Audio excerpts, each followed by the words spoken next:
Welcome back, students.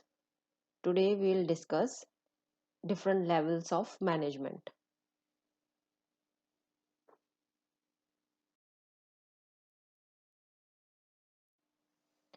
See, in organization, there is a particular hierarchy that has been followed. When I talked about hierarchy, the best example you could understand is present in your schools, right? You have the principal at the topmost level, then you have vice principal, the coordinators, then after you have the PGTs, that is teacher for teaching class 11th and 12th, then we have TGTs, and then PRTs. So there is a certain hierarchy in an organization which is followed. In an organization, there are top level management, middle level management, and supervisory or operational level of management. As you can see in picture of pyramid, these different levels of management has different kind of performance. They have different kind of functions to perform, and they differ on the basis of authority and decision which they take. So let's understand each one of them.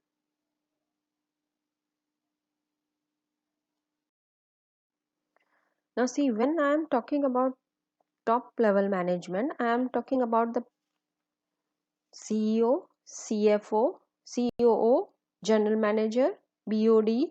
These are the people who are at the top level of management.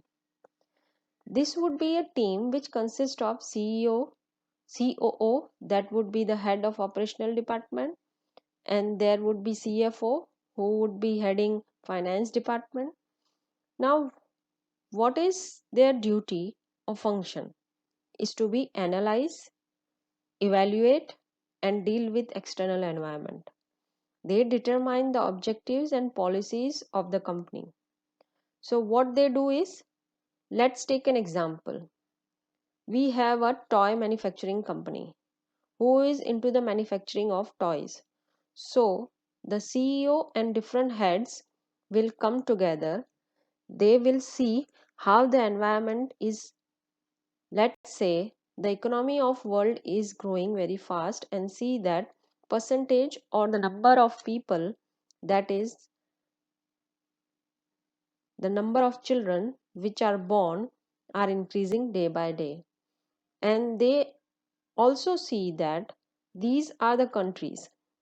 Let's take India. They evaluate and they studied the external environment, and they deal with the external environment. That is, they will make their plan, they will make their decisions on this information which they have. Then, how they determine the objectives? If they are making the objective that we will target the Indian market, that is also one of the objective.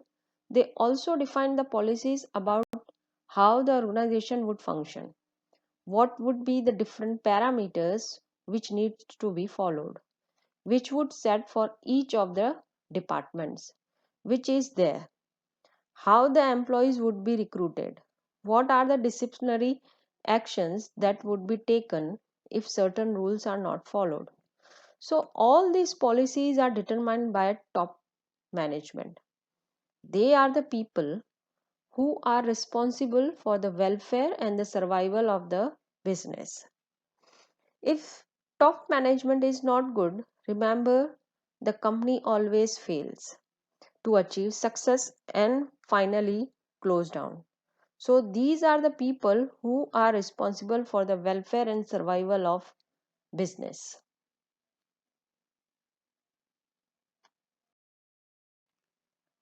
These people create organizational framework. That is, they are the people who create this authority responsibility relationship in the organization. They also integrate and coordinate activities and arrange the finance and non-finance resources.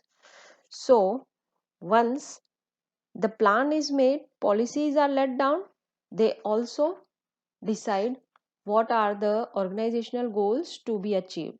Based on that, They will frame the authority responsibility relationship, that is, who would be having what authority in the organization and who would be responsible for achieving these goals, or the goals are broken down into different levels.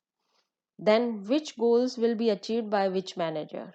They also coordinate activities among different employees, different departments, so that organizational goals can be achieved.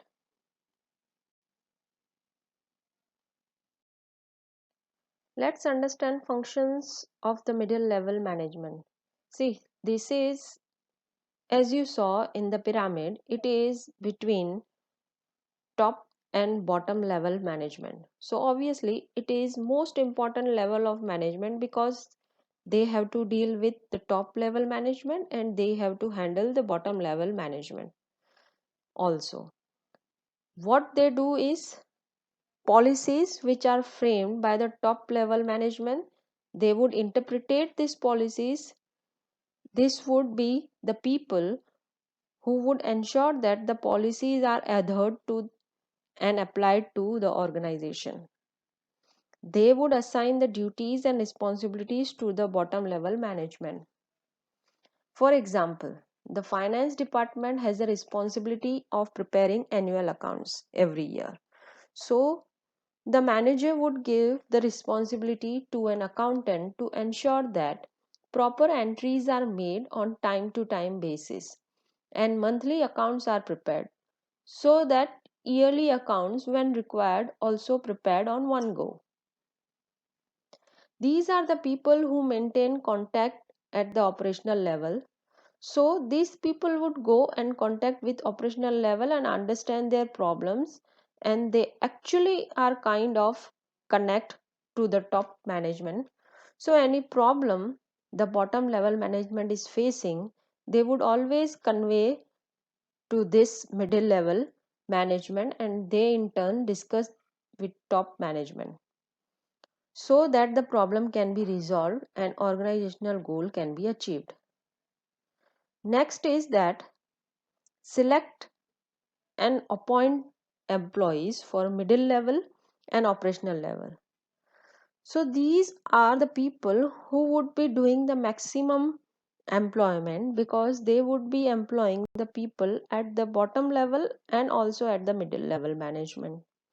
They also cooperate with other departments for the smooth functioning. Let's take an example, or let's understand with the example. I have to prepare a MIS report. Now, what is that?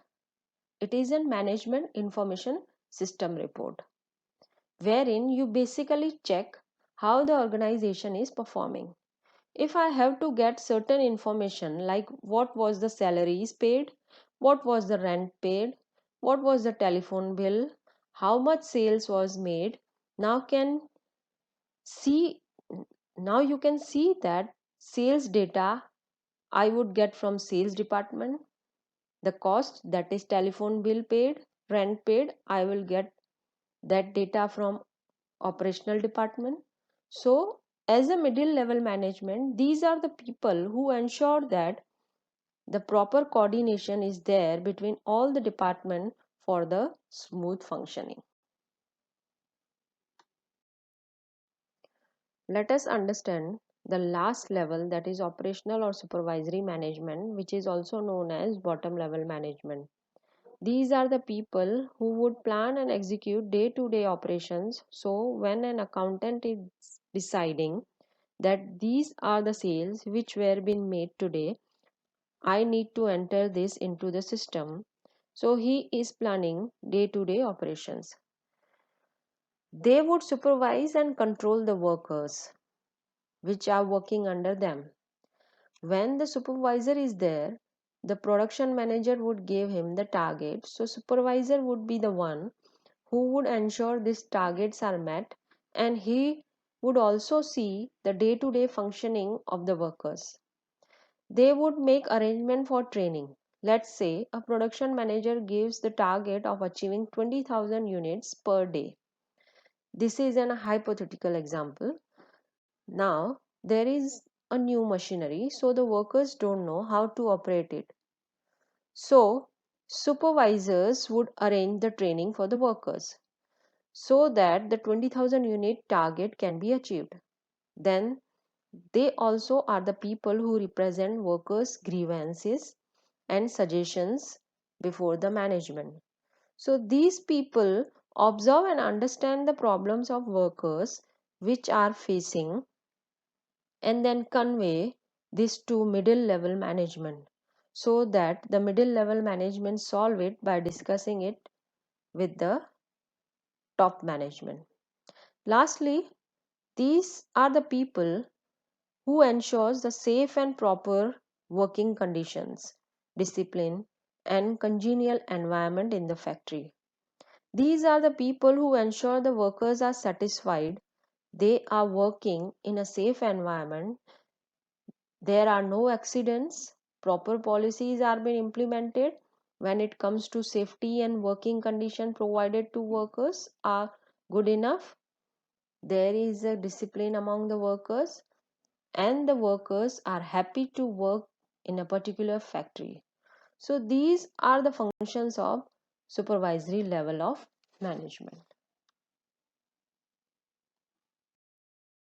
Hope you are clear with the levels of management. Thank you.